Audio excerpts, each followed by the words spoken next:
Bismillah ar-Rahman ar-Rahim.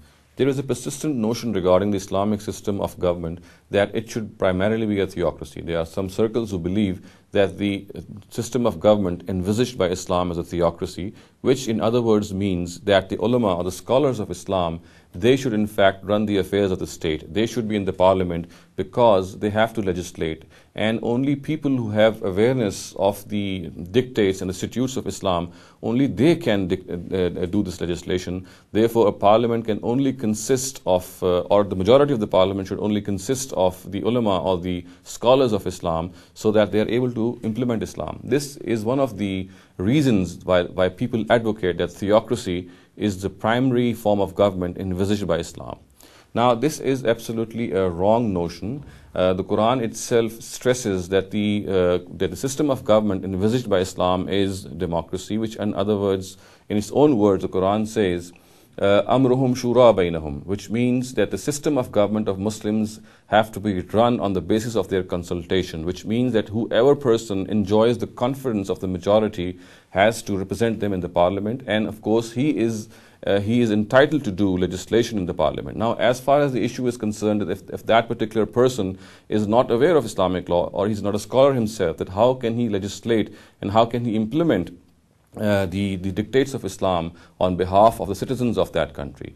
This issue is also very simple and it can be easily resolved if the course taken is that the various opinions regarding a particular Islamic issue which is to be implemented, they are debated and discussed. Their representatives can be called to the parliament and a debate and a discussion can be arranged between them, or the members of the parliament can study the various arguments in favor of various points of view in a particular matter, and then these members of the parliaments, they can easily implement whatever the majority of them agrees upon. In other words, if there is a law concerning diyat, for example, or if there is a law concerning qisas, then the various contesting opinions shall be brought before the members of the parliament.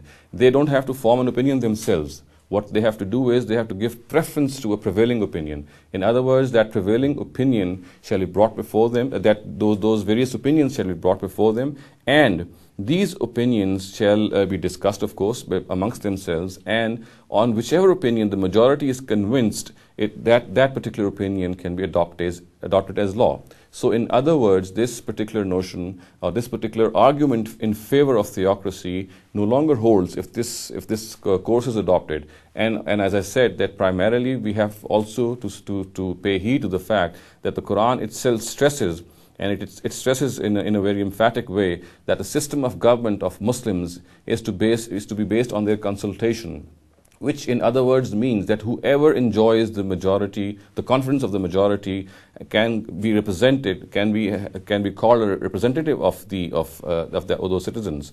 So in other words, we can say that if that confidence is enjoyed by a technocrat, by an engineer, by a businessman, by any person, then of course he is entitled to be in the parliament.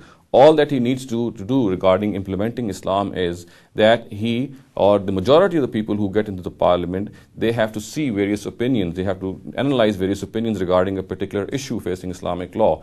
And the majority of the people, if they get convinced on a certain point of view regarding that issue, then that particular version shall be adopted as law and implemented as long as another opinion emerges regarding that particular issue, and it elicits the confidence of the majority, and then the majority can of course implement that view. In other words, the majority or the members of the parliament, they don't need to be ulama scholars themselves. All they need to do is they can give preference to the various opinions regarding that particular institute of Islamic law which they want to implement in a particular point of time.